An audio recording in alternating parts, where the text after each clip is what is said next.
ভেনেজুয়েলায় যুক্তরাষ্ট্রের হামলা ও প্রেসিডেন্ট মাদুরোকে আটক করার ঘটনায় উত্তপ্ত হয়ে উঠেছে বিশ্ব রাজনীতি। ট্রাম্পের এমন বেপরোয়া আচরণকে কড়া ভাষায় নিন্দা জানাচ্ছে আন্তর্জাতিক মহল। একদিকে রাশিয়া, চীন ও ইরানের মতো পশ্চিমা বিরোধী জোট, অন্যদিকে যুক্তরাষ্ট্রের পাশে ইসরায়েল ও আর্জেন্টিনা। বিপরীত দুই মেরুতে অবস্থান নিয়েছে বিশ্ব পরাশক্তি। বিস্তারিত জানাচ্ছেন আরিফ হাসান। লাতিন আমেরিকার রাজনীতি যেন হঠাৎ করে ঢেউ তুলেছে পুরো বিশ্বে। ভেনেজুয়েলায় যুক্তরাষ্ট্রের সামরিক হামলা ও দেশটির প্রেসিডেন্ট নিকোলাস মাদুরো তার স্ত্রীকে আটক করে নিয়ে যাওয়ার ঘটনায় আন্তর্জাতিক অঙ্গনে তৈরি করেছে তীব্র উত্তেজনা।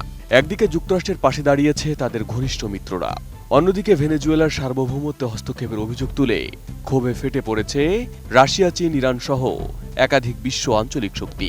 ফলে এই হামলাকে কেন্দ্র করে বিশ্ব কার্যত এখন দুভাগে বিভক্ত।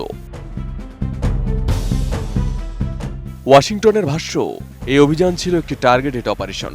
যুক্তরাষ্ট্র দাবি করেছে মাদুরোর বিরুদ্ধে দীর্ঘদিনের মাদক পাচার, দুর্নীতি ও মানবাধিকার লঙ্ঘনের অভিযোগের ভিত্তিতেই এই পদক্ষেপ নিয়েছে তারা। মার্কিন প্রশাসনের মতে ভেনেজুয়েলার জনগণকে স্বৈরশাসন থেকে মুক্ত করাই এই অভিযানের মূল লক্ষ্য। নোভা এলইডি টিভি, ঝকঝকে ছবি, নিখুঁত শব্দ, 5 বছরের ওয়ারেন্টি। নোভা মানি সঠিক মান, নিশ্চিত সেবা। এদিকে যুক্তরাষ্ট্রের এই অবস্থানকে প্রকাশ্যে সমর্থন জানিয়েছে ইসরায়েল। তেল আবিব বলেছে, মাদুরোর পতন গণতন্ত্রের পথে একটি গুরুত্বপূর্ণ বার্তা। পাশাপাশি আর্জেন্টিনা সহ কয়েকটি লাতিন ও ইউরোপীয় ছোট দেশ যুক্তরাষ্ট্রের পদক্ষেপকে রাজনৈতিক পরিবর্তনের সুযোগ হিসেবে দেখছে। এসব দেশ মনে করছে মাদুরোর শাসনের অবসান ভেনেজুয়েলায় নতুন রাজনৈতিক অধ্যায়ের সূচনা করতে পারে। অন্যদিকে যুক্তরাষ্ট্রের এই সামরিক অভিযানের বিরুদ্ধে সবচেয়ে জোরালো অবস্থান নিয়েছে রাশিয়া ও চীন। মস্কো একে সরাসরি সশস্ত্র আগ্রাসন বলে অভিহিত করেছে, আর বেইজিং বলেছে এই হামলা আন্তর্জাতিক আইন ও জাতিসংঘ সনদের সুস্পষ্ট লঙ্ঘন। ইরান যুক্তরাষ্ট্রের পদক্ষেপকে সার্বভৌমত্বে নগ্ন হস্তক্ষেপ বলে কড়া ভাষায় নিন্দা জানিয়েছে এবং জাতিসংঘ নিরাপত্তা পরিষদের জরুরি হস্তক্ষেপ দাবি করেছে। লাতিন আমেরিকার দেশগুলো বড় অংশে ভেনেজুয়েলার পাশে দাঁড়িয়েছে। কিউবা, ব্রাজিল, কলম্বিয়া, মেক্সিকো ও চিলি যুক্তরাষ্ট্রের হামলাকে আঞ্চলিক স্থিতিশীলতার জন্য ভয়ঙ্কর নজির বলে উল্লেখ করেছে। এদিকে বিশ্বের আরেকটি বড় অংশ নিয়েছে অপেক্ষাকৃত সতর্ক অবস্থান।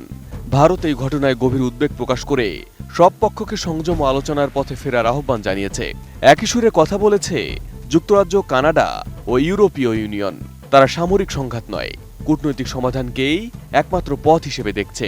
এদিকে এ ঘটনা এখন পর্যন্ত চুপ রয়েছে আরও অনেক দেশ। ন্যায়নি কোনো অবস্থান খোলেনি মুখ। সেই তালিকায় রয়েছে বাংলাদেশও। বিশ্লেষকদের মতে ভেনেজুয়েলার ঘটনা কেবল একটি দেশের অভ্যন্তরীণ সংকট নয়, বরং এটি বিশ্ব রাজনীতিতে নতুন মেরুকরণের ইঙ্গিত। ইউক্রেন যুদ্ধ, মধ্যপ্রাচ্যের অস্থিরতার পর এবার লাতিন আমেরিকায় যুক্তরাষ্ট্রের সরাসরি সামরিক পদক্ষেপ বিশ্বকে আরও এক ধাপ অনিশ্চয়তার দিকে ঠেলে দিল। Arif Hasan, ATN news.